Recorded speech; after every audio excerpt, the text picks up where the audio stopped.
wabarakatuh.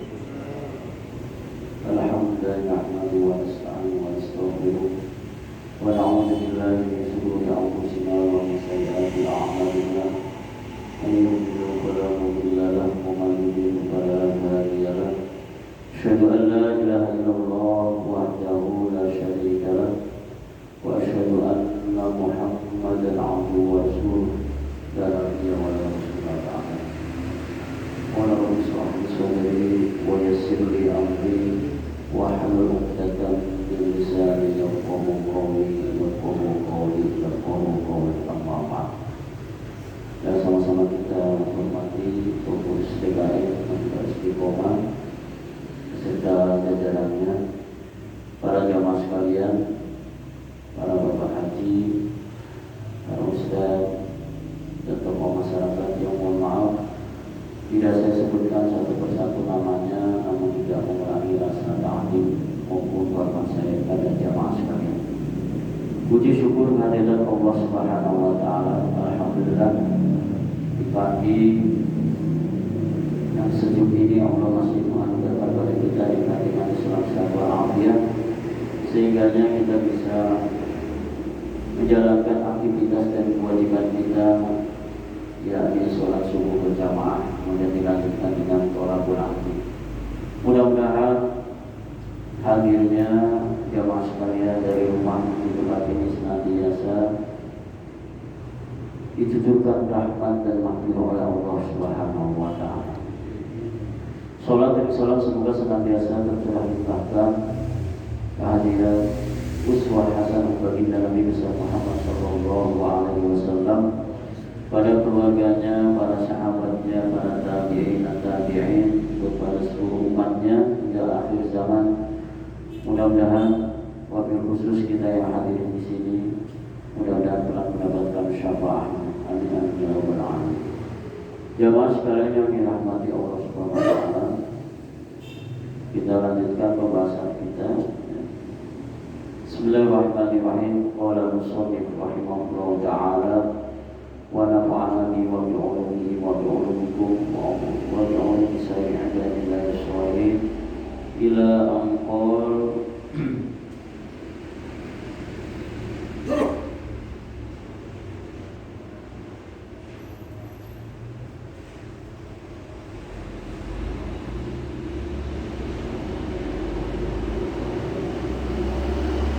Bismillahirrahmanirrahim. Walau tawaddu'a isna al-muslim, seandainya ada orang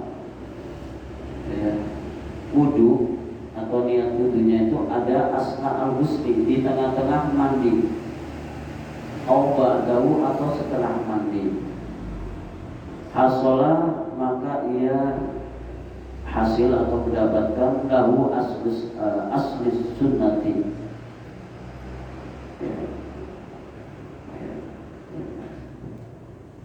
berarti ia telah mendapatkan asli sunnah. Jadi ketika ini masih membahas tentang sunnah mandi ya, mandi jinabah ya, jadi sunnahnya memang kita dianjurkan wudu dulu sebelum kita menyiram ke seluruh badan. Sunnahnya memang wudu dulu, wudu seperti layaknya kita mau sholat ya. Jikalau misalnya niat wudunya baru di tengah-tengah sudah berlangsungnya mandi, ini bagaimana?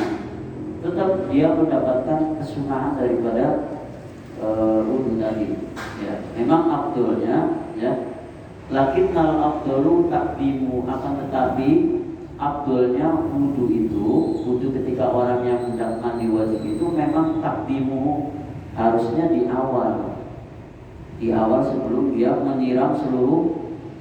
Tapi karena dia lupa, baru ingatnya pas di tengah-tengah menyiram bagian badan anggota ya, badan tubuhnya, baru ingat oh saya belum wudu, kemudian dia baru wudu. Ini hukumnya tetap sah, tetap mendapatkan kesunahan daripada wudu sebelum melakukan mandi jinabah. Jadi bapak-bapak gimana? Biasanya langsung jemur atau wudu dulu? Ya, wudunya belakangan pas mau Iya nggak apa-apa sih, karena ini kan sunnah. Ya namanya sunnah, kalau dikerjakan mendapatkan pahala, kalau ditinggalkan tidak mendapatkan dosa. Ya, sunnah ya. Cuma afdolnya ya biar kita dapat kesunahan mandi wajib dan pahala dari kewajiban mandi wajib, ya harusnya memang dua-duanya. Ya, idealnya gitu. Tapi kalau misalnya enggak ya nggak apa-apa, karena ini sunnah. Wa yukrahu tarkuhu, tapi justru kalau ditinggalkan, justru kalau kita tidak wudu dulu sebelum mandi wajib, itu hukumnya makruh. Berarti tetap harus dikerjakan. Ya, sebaiknya dikerjakan meskipun misalnya dikerjakannya di tengah-tengah di saat kita sedang mandi wajib karena lupa tadi. Ya, jadi di sini ditegaskan hukumnya justru makruh. Makruh itu sesuatu yang apabila ditinggalkan, ya, mendapat pahala. Kalau dikerjakan, ya tidak mendapatkan dosa. Cuma makruh ini sesuatu yang sebaiknya memang nggak usah dikerjakan. Gitu. Seandainya kaitannya dengan makruh ini kan terbagi menjadi dua, ada makruh tahrim, ada makruh tanzih. Makruh tahrim itu contohnya misalnya orang puasa sunnah di bulan Sya'ban, tapi di hari mendekati malamnya mau apa? Mau tarawih. Berarti puasanya hari ini misal malamnya mau tarawih, dia masih puasa Sya'ban, itu hukumnya udah makruh tahrim karena sudah mau mendekati Ramadan. Makanya kalau sunahnya itu ya di awal sampai 15, 1 Sya'ban sampai 15 Sya'ban. Selebihnya untuk kita prepare, kita siapkan fisik yang lebih kuat lagi, karena puasa yang akan kita hadapi itu lebih berat ya. Puasa Ramadan itu langsung satu bulan. Makanya nggak boleh puasa bulan Sya'ban, puasa sunnah bulan Sya'ban itu dari tanggal 1 sampai melebihi 20 hari ke atas, itu makruh. Ya khawatirnya nanti fisik kita jadi lemah. Justru yang wajib yang harus kita siapkan, ya kita malah lebih mementingkan yang sunnah. Ya, baik, jadi makruh meninggalkan wudu bagi orang yang mau mandi wajib. Ini menurut pendapat ulama, ya, pengarang kitab ini, ya. Tapi kalau misalnya ditinggalkan ya nggak apa-apa, ya. Sebaiknya memang dikerjakan. Wayanwi bihi, wayan dan berniat bi sunnatul ghusli, ya, tentang kesunahan ghusli atau sunnah mandi tadi, ya, wudu tadi, ya. Intajar rodat janabatuhu, jika tidak bersamaan dengan jinabahnya. Anil asghari, dengan hadas kecilnya. Jadi wudu yang kita lakukan ketika sebelum mandi wajib itu sebenarnya bukan yang wajibnya, ya, tapi sunnah, ya. Dibandingkan wudu setelah kita mandi wajib, kemudian kita akan mengerjakan sholat, kemudian kita wudu. Jadi ketika kita wudu sebelum mandi jinabah itu sunnah, ya. Kemudian ketika setelah mandi kita wudu lagi, itu baru wudu yang wajibnya, karena kita mau mengerjakan sholat. Sebab ketika kita wudu sebelum mandi wajib, kemudian ketika kita membasuh anggota, ya, anggota badan kita, pasti tangan kita kadang-kadang kan pegang yang ini lagi kan, otomatis batal kan.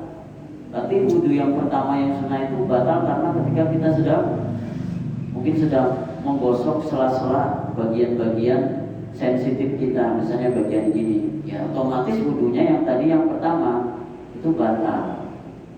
Sehingganya setelah mandinya selesai, sudah kita yakin sudah air sudah rata semuanya, baru kemudian kita wudu lagi untuk sholat subuh misalnya. Kalau misalnya kita mandinya tadi jam sebelum jam 4 pagi kita mandi janabah bagi orang yang semalam melakukan hubungan intim.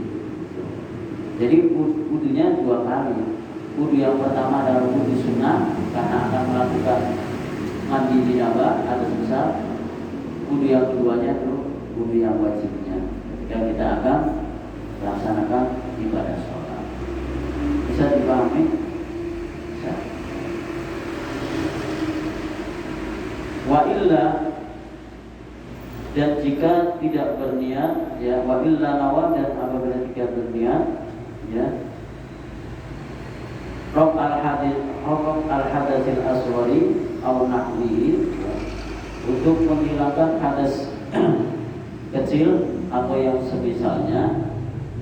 Khurujan, ini sebagai upaya keluar min khilafi mujibihil qail, ini sebagai upaya untuk membedakan, ya, perbedaan antara ulama yang mewajibkan bahwa wudu sebelum mandi wajib itu hukumnya wajib. Ada yang mengatakan oh sunnah.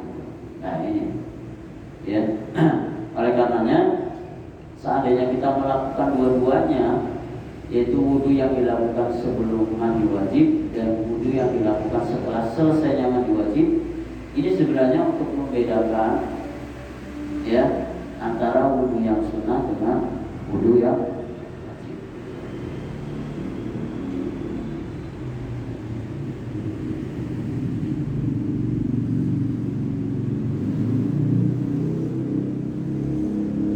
Bi'adamin intiroji, ya, dengan tidak adanya masuk dalam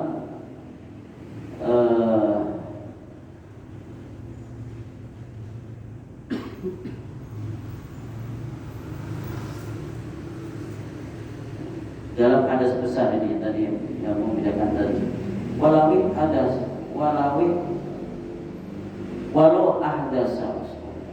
Walau ahdasa, seandainya berhadas ba'da irtifa'il janabati, setelah menghilangkan, ya, janabah, setelah kita mandi, ya, tadinya kan wudu, kemudian tiba-tiba ketika kita menggosok badan kita, kemudian tangan kita misalnya memegang bagian kelamin kita, berarti itu menjadi batal tadinya wudunya. Oleh karenanya wudu yang kedua itulah yang nanti membedakan untuk wudu wajib untuk melakukan ibadah sholat. Ketika kita a'dha'ul wudu'i, ya, dari anggota-anggota wudu, lazimahul wudu'a, ya, murattaban biniyati, lazimnya memang ketika kita wudu, ya, mandi janabah sama seperti halnya kita wudu ketika mau sholat. Urutannya harus sama, dari mulai misalnya kita melakukan yang sunnahnya kumur-kumur, kemudian memasukkan air ke hidung, membasuh muka, tangan, kemudian kepala dan kaki. Jadi sama. Atau misalnya kita langsung mukanya saja, mukanya aja, kemudian tangan, rambut dan kaki. Kumur-kumurnya dan menghirup air hidungnya misalnya tidak kita kerjakan, ya nggak apa-apa, itu kan sunnah. Karena sebenarnya yang wajib itu, yang wajib dibasuh dalam wudu itu, yang wajibnya atau yang rukunnya itu adalah muka, kedua tangan, kemudian kepala dan kaki. Adapun kumur-kumur dan menghirup air hidung itu adalah sunnah, ya. Sunnah, ya. Fata'ahudu ma'atifin, maka kemudian memperhatikan ma'atifin, ya,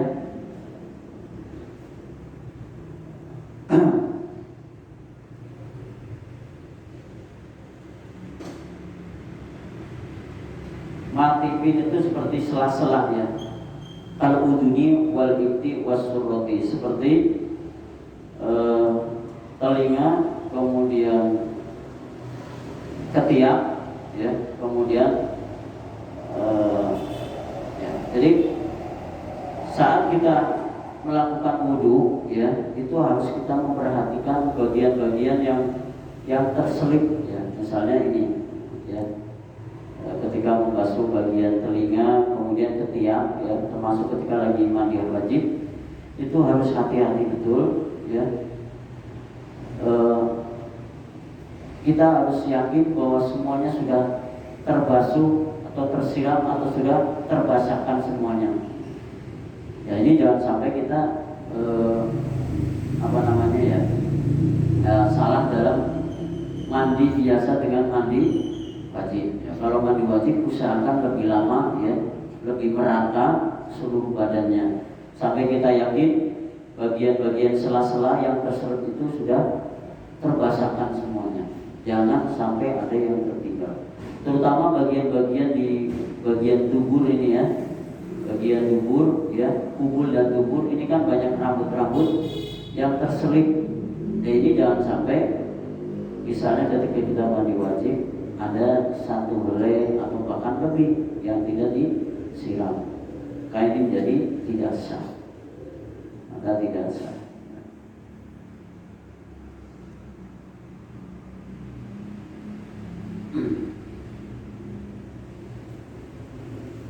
Kemudian juga rambut yang begitu tebal ya, bagi orang yang memiliki rambut yang tebal berarti harus dibasahi semuanya, harus yakin bahwa rambutnya sudah terbasahkan keseluruhannya. Jangan sampai kemudian ada sehelai yang tertinggal. Wa ta'ahudu usuli sya'ri, dan memperhatikan ya pangkal rambut ya, pangkal rambut dari mulai sini ya, jidat sampai dengan ke belakang ini semuanya harus terbasahkan semuanya ya. Tsumma ghuslu ra'si, kemudian mencuci ya, rambut bil ifadati ya, dengan mengguyurnya ba'da tasrili, setelah kita menyela-nyela semuanya. Setelah kita menyela-nyela ya seluruh rambut ya, kemudian kita basahin semuanya ya. Sebaiknya memang ketika mandi jinabah ini kalau ingin cepat rambutnya itu terbasahkan, enaknya memang keramas ya, menggunakan sampo. Jadi lebih cepat airnya itu ya menyerap ke rambut cepat ya. Ikana alaihi, jika ia memiliki ya sya'run, memiliki rambut. Bagaimana bagi orang yang tidak memiliki rambut? Ya tetap aja ketika mandi jinabah, bagi orang yang rambutnya misalnya cepak ya, atau gundul pelontos, sama kepalanya semuanya juga harus dibasahi.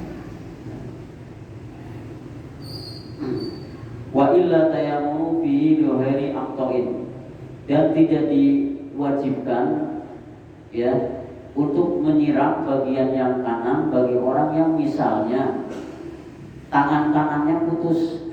Berarti ketika dia menyiram mandi wajib menggunakan tangan kiri begini misalnya, maka orang yang seperti ini tidak diwajibkan atau tidak disunahkan harus menyiramnya bagian kanan dulu, karena dia sulit, jadi kaku gitu nyiramnya ya. Berarti boleh dia nyiram bagian kiri, gak apa-apa.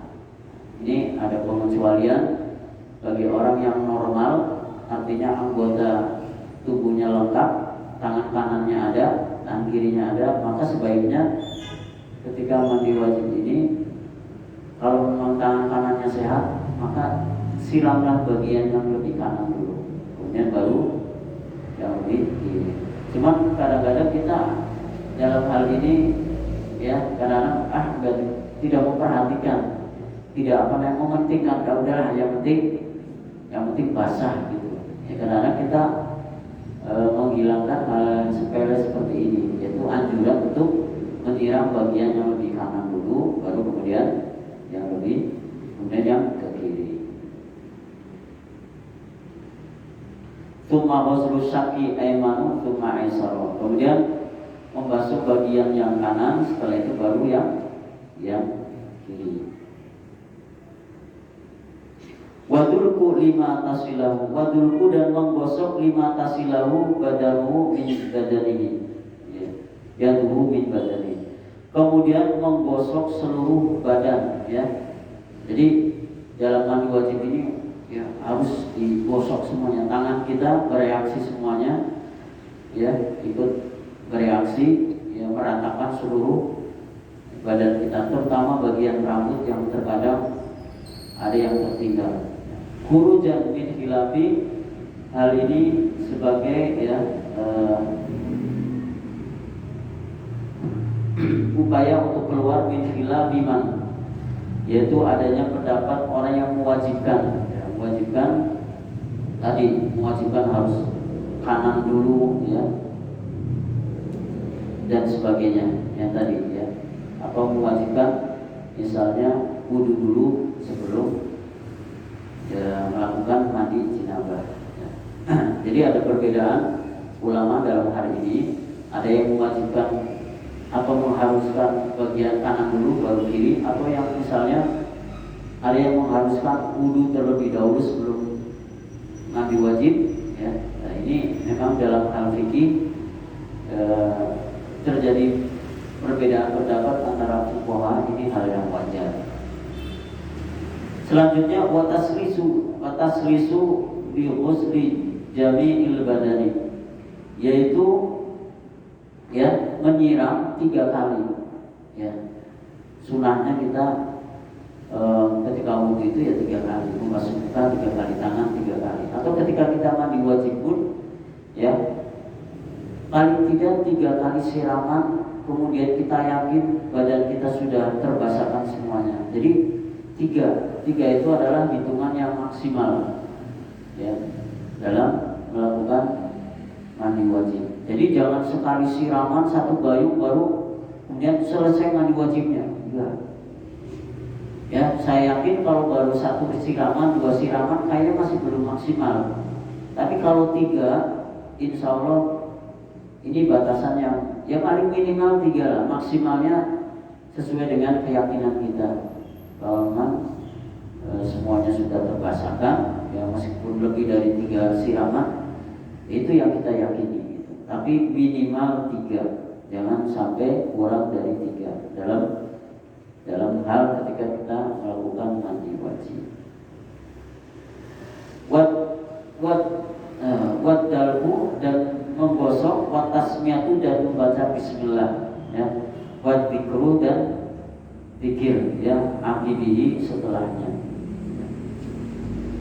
Artinya, ya, kita mengucapkan bismillah, meskipun bismillahnya kita sebutkan di dalam hati, ya, karena kita mengucapkan bismillah kalau misalnya kita masih di ruangan WC, ini kan hukumnya makruh, ya. Tidak dianjurkan menyebutkan, ya, misalnya zikir, ya, zikir ayat maupun zikir asmaul husna di dalam area WC itu enggak boleh. Tapi kalau kita menyebutkannya di dalam hati, itu nggak apa-apa. Bismillahnya di dalam hati. Misalnya kita wudhunya masih di area berdekatan dengan WC, ini WC-nya, tempat buang air besarnya. Di sini krannya misalnya, kan berdekatan misalnya. Berarti kan ini masih area WC. Berarti kan makruh mengucapkan zikir bismillah kalau diucapkannya dengan zahar, ya, dengan keras. Tapi kalau misalnya di dalam hati, itu nggak apa-apa.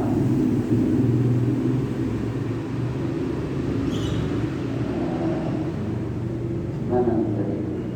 Wa yaslu fi raqidin, wa yaslu, dan bisa menghasilkan, ya, mendapatkan fi raqidin, pada air yang tenang, kita haruki jami'il badani salasan.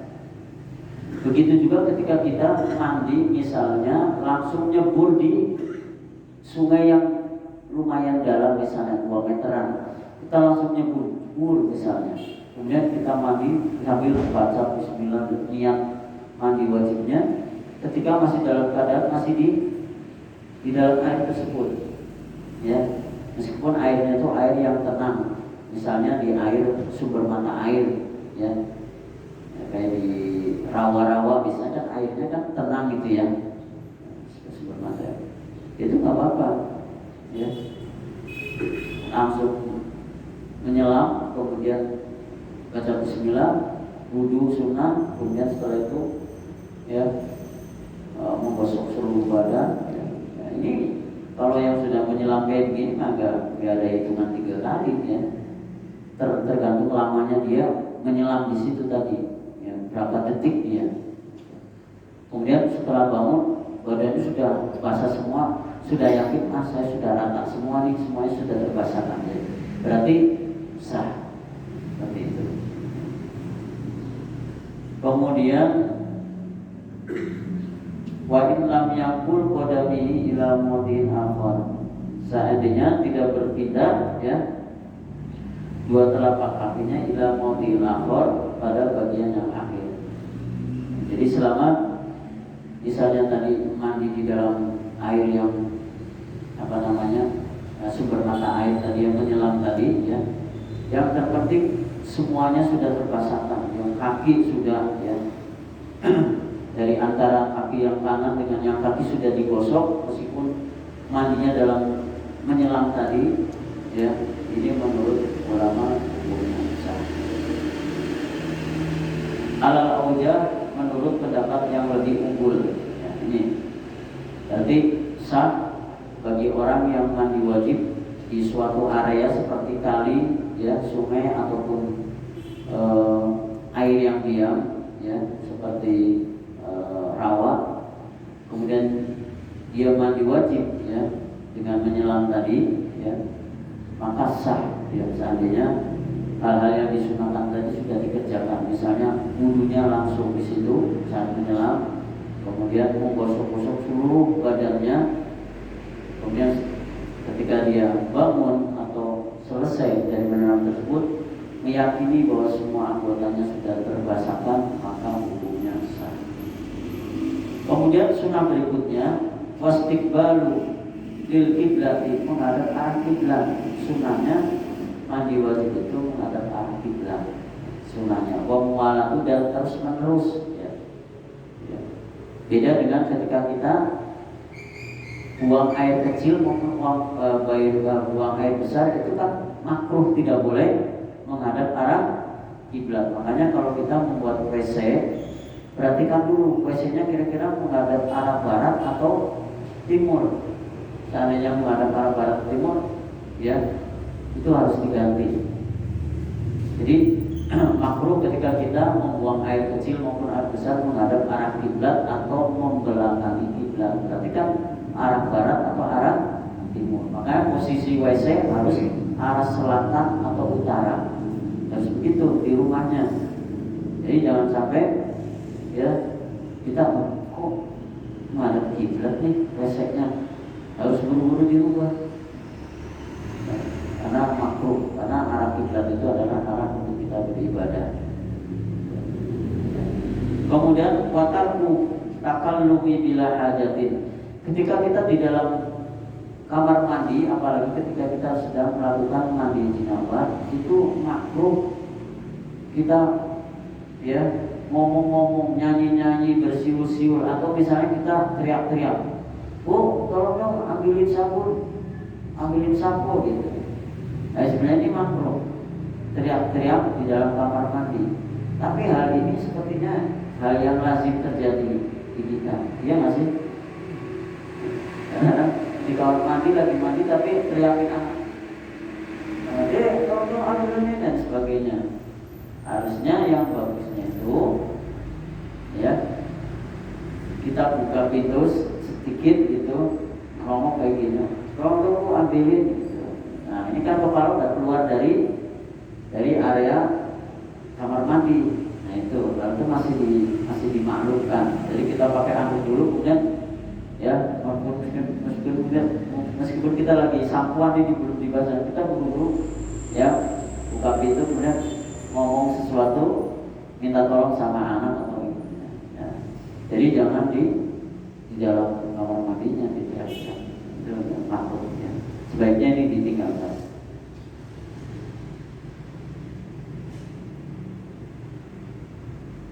Jadi kalau memang tanpa udzur, kalau memang gak penting banget, sebaiknya ya ditinggalkan. Tapi kalau misalnya memang urgent banget, mendesak banget, harus teriak di dalam kamar mandi, yaitu dihukumi darurat, sifatnya darurat ya, sifatnya darurat.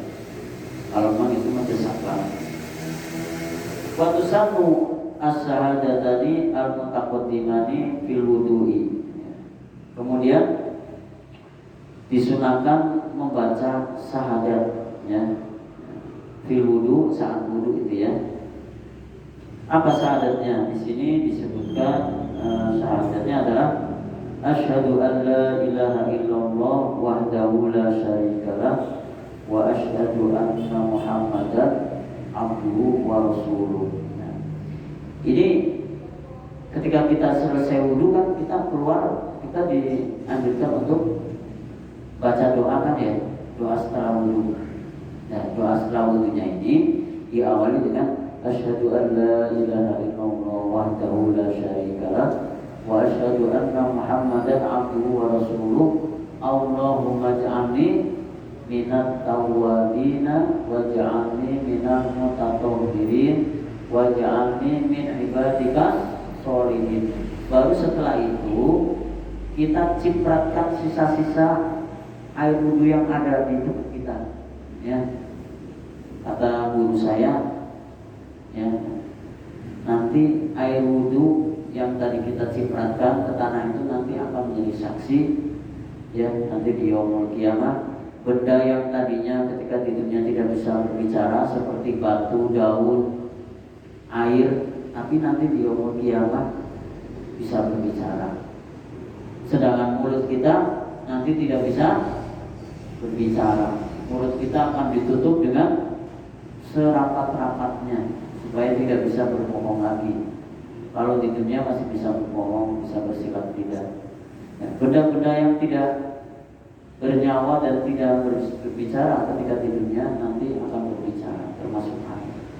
Sedangkan mulut kita nanti akan dikunci dengan serapat-rapatnya supaya kita tidak bisa ya mengalah lagi dengan ya ketika yaumul mizan. Dan ini sudah dijelaskan di dalam surat Yasin, al-yawma nakhtimu ala afwahihim wa tukallimuna aydihim wa tashhadu arjuluhum bima kanu yaksibun. Tangan dan kaki dan anggota tubuh yang lain, rambut yang tadinya nggak bisa berbicara, kuping, telinga, itu nanti bisa berbicara. Termasuk mungkin kelamin kita, ini akan mau bisa berbicara. Tentunya dengan izin Allah Subhanahu wa Ta'ala untuk menjadi saksi bima kanu yaksibun, atas apa yang telah kamu kerjakan saat di dunia. Makanya ya saya sih sudah terbiasa melazimkan habis wudu baca doa, kemudian cipratkan ke tembok apa kemana kan. Yang penting kita sudah keluar dari area wudu itu aja. Ciprat ini. Setelah membaca asyhadu an la ilaha illallah wahdahu la syarikalah wa asyhadu anna Muhammadan abduhu wa rasuluh. Allahumma ja'alni minat tawwabina waj'alni minal mutatahhirin waj'alni min ibadikas sholihin. Perhatikan ya, atau yang di kaki kita yang gitu, muka, tangan, kaki diperhatikan. Insya Allah nanti menjadi saksi bahwa iya dulu orang ini, si fulan ini ahli ibadah, saya saksinya. Ada pertanyaan barangkali? Iya, banyak. Ya, silakan.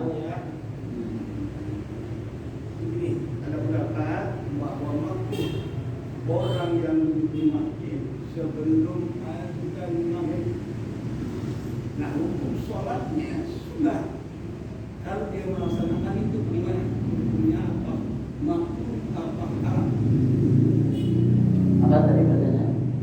Orang yang duduk di masjid sebelum azan maghrib, dia makhluk.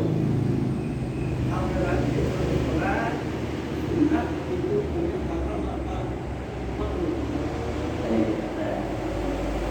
Ini nanti harus cek hadisnya, ada nggak sumber hadisnya ya?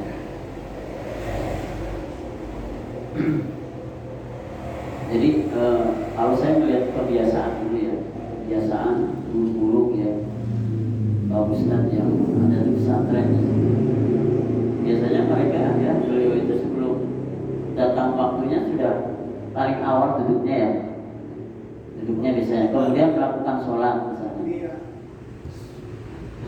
setelah asar melaksanakan sholat asar. Kan tidak ada lagi sholat sunnah. sunnah. Ya. Sedangkan di masjid pun hukumnya makruh. Sampai lagi sampai sholat di masjid sebelum ada di hukumnya makruh apa haram. Baik. Kalau orang sudah terlanjur masuk di dalam masjid, meskipun tadi misalnya atau masjid atau musola, sebelum waktu maghrib tadi, itu sebenarnya kan hadisnya tidak boleh duduk sebelum dia melakukan sholat 2 rakaat dulu, yaitu sholat tahiyatul masjid. Itu anjurannya itu. Jadi seandainya ada yang mengatakan tadi bahwa hukumnya makruh orang yang duduk atau misalnya melakukan sholat sebelum adzan maghrib, ya, ini menurut saya tidak haram. Justru kalau kita kembali kepada hadisnya, itu sunahnya malah, ya, sebelum dia duduk di masjid harusnya dia melakukan sholat sunnah terlebih dahulu, yaitu sholat sunnah tahiyatul masjid. Artinya sholat untuk menghormati. Tahiyat kan artinya penghormatan terhadap masjid. Baik, nanti saya cek ini. Orang yang sholat wajib yang sudah selesai sholat asar, tidak ada lagi sholat yang lain kecuali sudah azan maghrib. Karena azan maghrib itu tidak ada sholat qobliyah, tidak perlu. Apa bisa melaksanakan sholat tahiyatul masjid itu setelah azan maghrib? Ya, karena itu haram hukumnya. Itu kalau orang sholat yang sudah sholat wajib, sholat hukum,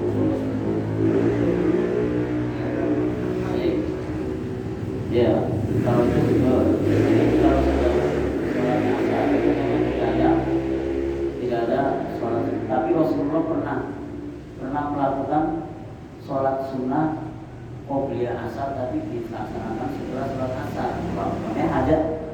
Akhirnya sahabat bertanya, ya Rasulullah, kenapa belum melakukan itu? Oh, tadi saya belum sempat melakukan qobliyah asar. Nah, ini pengecualian. Ya, tapi secara secara umumnya memang setelah habis asar itu tidak ada yang namanya sholat sunnah mutlak lagi, sholat sunnah yang lain memang tidak ada, ya, sampai nanti maghrib, kecuali tahiyatul masjid bagi orang yang baru nyampe ke masjid menjelang maghrib, ya, itu bisa, ya. Itu dasar hadisnya adalah yang tadi mengatakan siapa yang masuk ke dalam masjid, ya, itu tidak boleh langsung duduk kecuali dia sholat 2 rakaat terlebih dahulu. Setelah kemudian sholat tahiyatul masjid, tidak kemudian berapa menit berkumandang aja. Tapi yang jelas memang betul tidak ada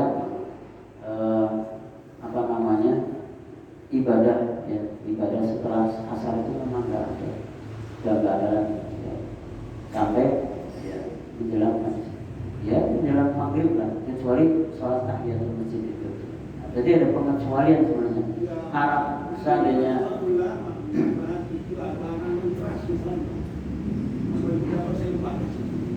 baik.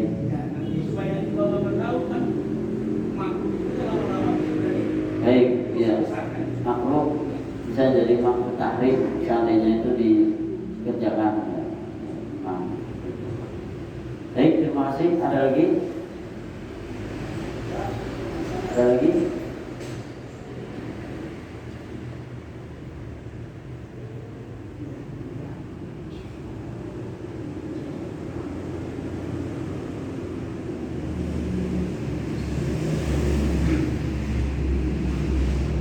Ada lagi, Pak?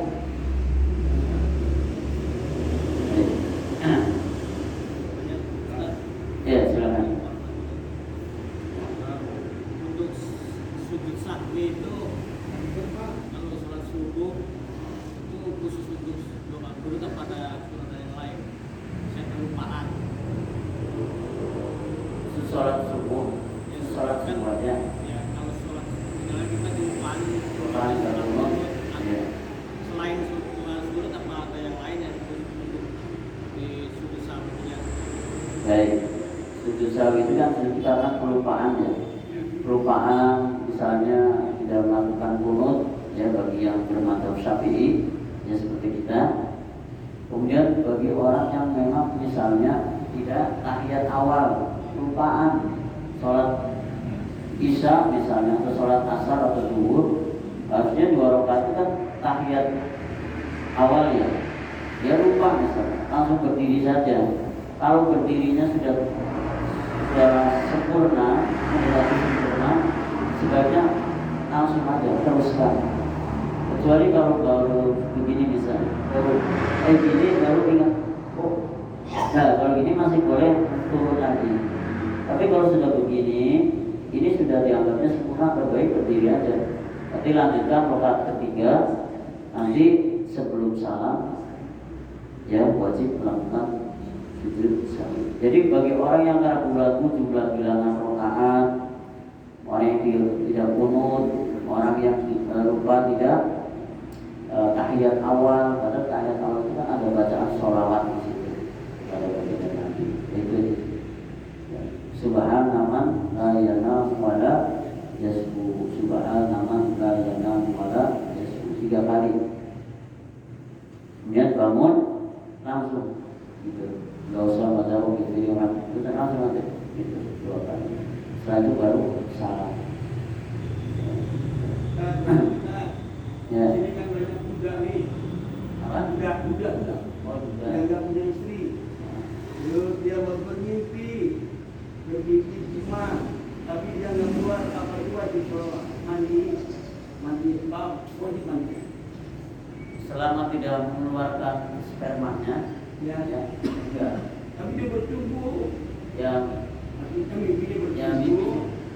Dia sedang mengeluarkan mandi. Apa hukum itu? Maksudnya apa mandi?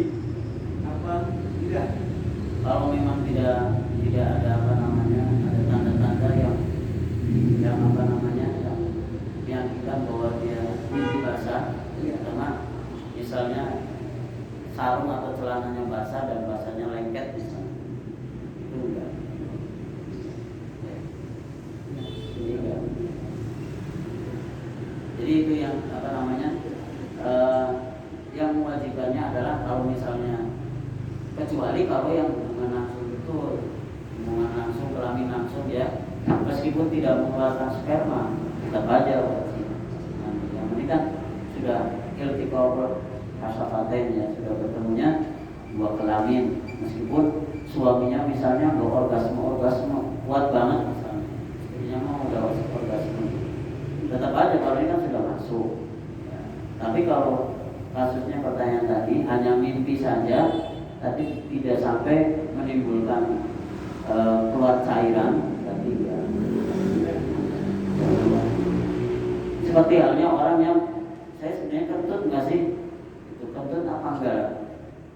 Menandakan dia sudah batal kentut atau tidak dengan suara dan bau. Selama kita enggak, kadang-kadang perut kita ada yang bunyi mikut, kita ada ya. Ada yang kadang perut itu kayak bunyi keroncongan kayak kentut gitu, kayak kadang-kadang orang bingung, saya kentut apa enggak sih? Kentut atau enggak? Untuk meyakinkan bahwa kentut atau tidak adalah dengan 2 cara, yaitu dengan bunyinya suara yang muncul dari tubuh kita, atau paling enggak misalnya enggak bunyi tapi ada baunya, bau kentutnya, baru itu kita yakin kita batal. Selama tidak ada 2 hal ini, maka kita yakin bahwa kita masih punya wudu. Hal-hal seperti ini biasanya terjadi ketika mau kita sholat Isya, pas lagi duduk-duduk atau ngobrol-ngobrol. Tadi saya ngobrol, nanti kita apa enggak ya? Kadang-kadang suka terjadi kebimbangan, keraguan-raguan. Maka mana yang lebih dominan, mana yang lebih kuat antara sudah batal atau belum? Ya, makanya dalam hal ini muncullah qaidah fikih al-yaqinu la yuzalu bisyak. Keyakinan itu tidak bisa gugur hanya karena keraguan-raguan. Kalau memang yakinnya, ya kayaknya saya nggak batal sih tadi, selama tadi ngobrol di emperan masjid, kayaknya saya nggak batal. Cuman kalau misalnya meskipun nggak batal, tapi omongannya jorok, lah itu ada yang mengatakan lebih baik wudhu.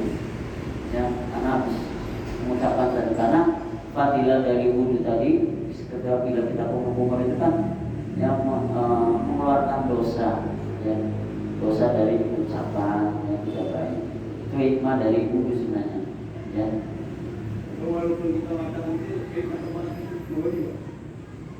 Cakep banget ya, kalau cakep banget kayaknya masih wajar, belum sampai mengatakan. Kalau sudah yang ngomongnya yang kelamin dan sebagainya, yang mengarah ke seksual, itu sebaiknya iya, ya. Walaupun ini nggak kuat pendapat, tapi lebih baik wudhu aja. Tapi saya yakin selama kita ngobrol di emperan masjid atau mushola, biasanya sih nggak sampai sih. Paling ya kalau anak muda ngobrolin bola gitu ya, ngobrolin bola dan sebagainya. Ya makruh nih ya, jadi nggak boleh membahas tentang masalah selain agama di dalam masjid. Tapi kalau di emperannya masih diperbolehkan. Ya, ini punya makruh tahrim, keras, larangan keras. Apabila kita membahas hal keduniaan itu dibicarakannya di dalam masjid, itu nggak boleh. Kalau di emperan di luar ya, ini pembahasan mandi panjang banget ini, ya. Kalau di Fathul Mu'in begitu, ya detail banget. Ya, satu cabang fardu nanti sampai luar biasa. Baik, sedikit lagi farun, ya, cabang dari permasalahan. Lawin tasala di janabatin wa nahwi jumu'ah bainahuma hasolah. Seandainya ada orang mandi jinabah tetapi dibarengkan dengan mandi sunat sholat Jumat, mau sholat Jumat kan itu disunahkan mandi sunat Jumat kan. Gimana kalau misalnya pagi-paginya di hari Jumat dia melakukan hubungan intim, ya, kemudian mandinya berbarengan nanti pas mau berangkat sholat Jumat, tapi niatnya dua, niat mandi wajib, niat juga untuk sunah, mandi sunah Jumat. Bisa enggak? Hasolat boleh. Boleh menggabungkan ya satu mandi untuk dua niat. Itu niat untuk menghilangkan hadas besar karena habis melakukan ya hubungan suami istri, dan mandi sunah karena mengalami berkah untuk hari Jumat. Itu enggak apa-apa. Yang penting niatnya harus yang wajib. Berarti awaitul husla firofil hadasil akbari ya minal janabati billahi ta'ala. Itu sedangkan awaitul husla ya di yaumil Jum'atinya nggak usah dibaca, yang dibaca yang wajibnya aja. Meskipun kita menghendaki sebenarnya satu mandi ini untuk dua hal, itu untuk mandi wajib dan mandi untuk sunnah hari Jumat. Wa ikana abdul ifradu kullahu muslim. Tapi abdulnya sebaiknya sendiri-sendiri, jangan digabung. Wajib ya wajib. Ya berarti mandi wajib dulu, nanti pas mau sholat Jumat mandi lagi misalnya. Nah, yang bagus itu sebaiknya satu persatu, jangan digabungkan. Ya, itulah namanya fikih, karena beda-beda ya namanya pendapat. Yang demikian yang saya sampaikan.